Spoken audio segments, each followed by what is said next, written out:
welcome back.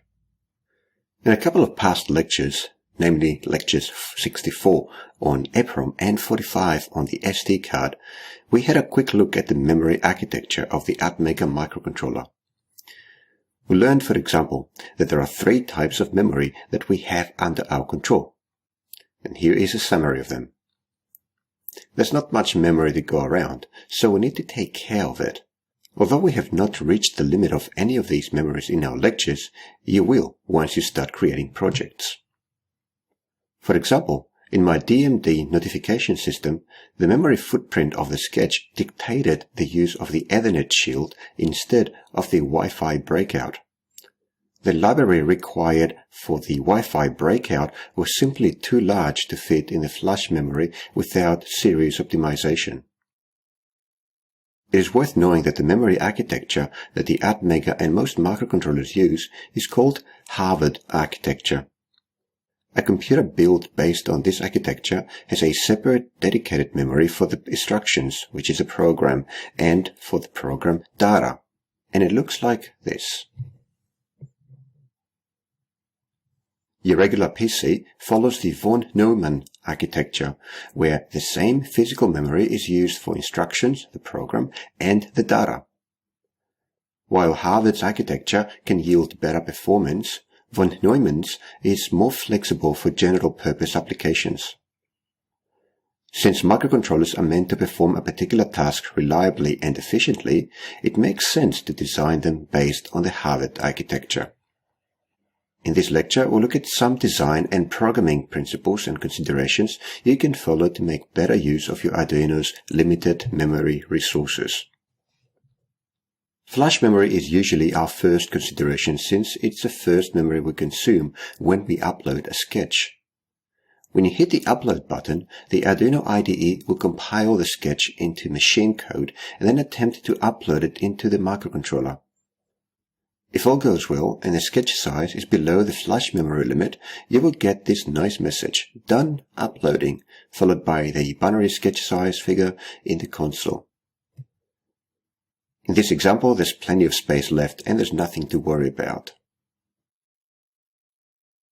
But if your sketch is at least 1 byte larger than the 32,256 available flash bytes of the Arduino Uno, you will get this message instead.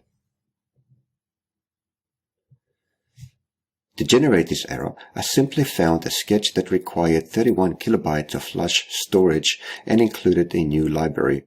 The compiler will include this library in the machine code that it produces, even though there is not a single call to any of its methods. So how can one best manage the size of a sketch so that it only consumes the amount of flash memory that it really needs, and no more? Here are some suggestions. Remove bloat. Just like in my example above, during prototyping, it is often true that you will go from one version of a sketch to another without remembering to clean up in the process. You could, for example, create a function in version 1 which is not used in version 2. If you don't remove it, the compiler will include it in the compiled sketch. Same thing applies to unused libraries, variables, and code in general. So, try to keep your sketch lean by cleaning regularly as you move through its iterations. Remove calls to the print and println functions. We often use print and println functions to trace the operation of the sketch while we are debugging it. Each print function consumes around 500 bytes of memory in flash.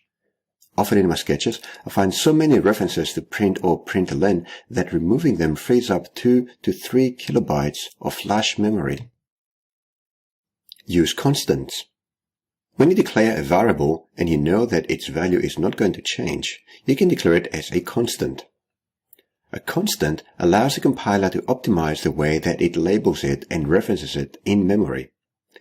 So, you can make this into this. By marking a variable as a constant, you save 2 bytes in the declaration itself, plus 2 bytes every time it is used in the sketch. Remove the bootloader. This is a technique for more experienced makers. It enables you to save almost 2.5 kilobytes of flash memory. The bootloader is partially a component of the Arduino ecosystem that makes it so easy to use the Arduino platform. The bootloader is responsible for working with the Arduino IDE to upload a new sketch into the flash memory. Without a bootloader, you would have to use a special device called an AVR programmer. You can still use the Arduino IDE to write your sketches as per normal, but with the bootloader gone, you will need to use this additional piece of hardware to get it uploaded.